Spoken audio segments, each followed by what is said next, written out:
PRAN தொக்கு எப்படி செய்கிறதுன்னு பார்க்கலாம். ஒரு கடாயில் கொஞ்சமாக எண்ணெய் விட்டு அதில் சோம்பு ஃபஸ்ட்டு தாளிச்சுக்கலாம். அதுக்கப்புறமா பச்சை மிளகா, பூண்டு, கொஞ்சம் கருவேப்பிலை இதெல்லாம் போட்டு நல்லா தாளிச்சுக்கலாம்.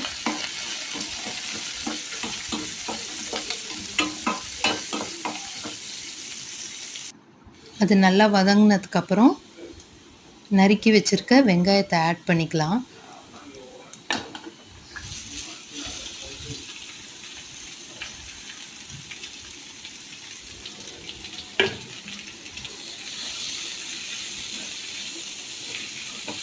இதை நல்லா வதக்கி விட்டுக்கலாம். அதுக்கப்புறம் உப்பு ஆட் பண்ணிக்கலாம். அப்போ தான் வெங்காயம் கொஞ்சம் நல்லா வதங்கும். வெங்காயம் நல்லா கோல்டன் ப்ரௌன் வர வரைக்கும் வதக்கிக்கலாம். அதுக்கப்புறம் நறுக்கி வச்சுருக்க குடமிளகா ஆட் பண்ணிக்கிறோம்.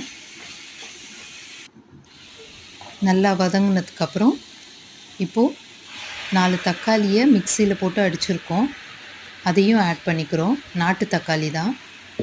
அது கூடவே நம்ம மஞ்சள் தூள் மற்றும் மிளகாய் தூளும் ஆட் பண்ணிக்கிறோம். உங்கள் காரத்துக்கு ஏற்ற அளவுக்கு நீங்கள் ஆட் பண்ணிக்கலாம்.